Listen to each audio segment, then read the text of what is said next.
for today's videos, pag-uusapan na naman po natin kung paano po tayo mag-upload ng videos. So, kung paano po tayo mag-upload ng videos dito po sa ating YouTube channel at gawin po nating playlist. So, ito po mga ka-guys ang ating topic ngayon. So, tara. So, pag-usapan po natin ito po, ituturo ko po sa inyo, no? Guys, kung baguhan pa lang po kayo sa aking YouTube channel, so wag pong kalimutan, pa-subscribe po ng aking YouTube channel at pakiclick po ng notification bell para updated po kayo sa susunod kong mga video.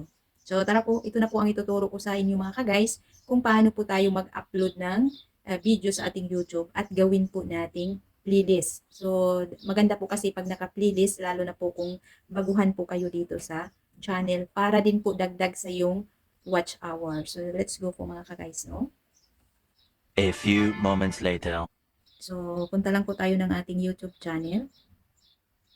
Dito mga ka-guys, so punta po tayo ng ating YouTube channel. So dito po punta po tayo ng ating YouTube channel. So ito po ang aking YouTube channel. So makikita nyo po yan dyan sa taas, Annalyn Barelio OFW Vlog. Sa pinakababa po merong home, short, plus, subscription as you. Itong plus po, dito po tayo mga ka-guys sa plus. So ganun po siya mga ka-guys. So lalabas po yan dyan, video, short, live, post. Dito po tayo sa video. So, press po natin yung video. So, dito maghanap po tayo ng i-upload, no? So, ito po yung mga ano po. So, ito i-upload natin mga ka-guys. So, ito po. So, nakikita nyo po sa baba mga ka-guys, meron pong edit into a short o next. So, dito po tayo sa next. Press po natin yung next. So, ganun lang po kadali mga ka-guys mag-upload ng video dito sa YouTube. So, makikita po yung create a title type. So, ito po yung title niyo po. Lagyan niyo po ng title ang inyong video. For example sa akin, Tower Mall. Updated po, Tower Mall. Update. OFW Vlog. OFW Vlog. Tower Mall. Tower. Hindi na po yan sa inyo mga ka-guys ha. Kung ano po ang inyong title.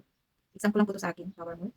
So, a description. Bahala po kayo mag-add description dyan. Sa akin kasi po mga ka-guys is meron na po yan dyan lahat eh. So, makikita nyo yung visibility. Kailangan po naka-public. Audience, no, it's not made for kids.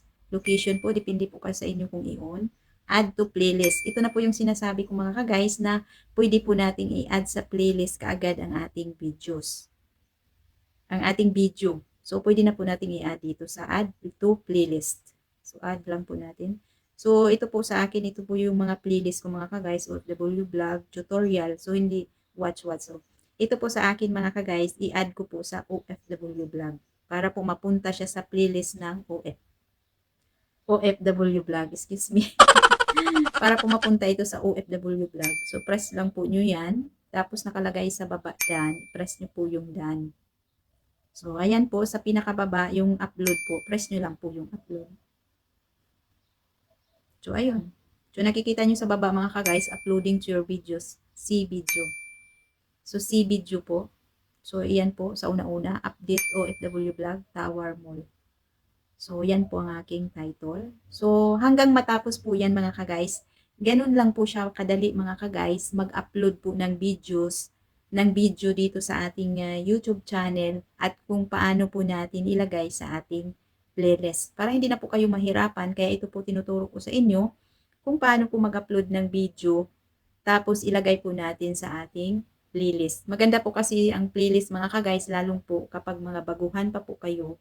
So, pwede po mapanood ng mga inyong bisita o inyong mga tagahanga talaga mga ka-guys, no? So, tuloy-tuloy po ang playlist para po dagdag sa ating WH. So, ganun lang po mga ka-guys. Sana po may natutunan kayo sa ating content na to. At kung nagustuhan nyo po, pa-subscribe po ng ating YouTube channel at pakiclick po ng notification bell para updated po kayo sa susunod pong mga videos. At kung nagustuhan nyo po, paki-like at paki-share na lang po para po malalaman ng inyong mga kaibigan. At kung nagustuhan nyo po ang aking content, huwag pong kalimutan, comment down below para po malalaman ko kung ano pong masasabi nyo. So hanggang dito na lang po and have a nice day to everyone. Bye-bye!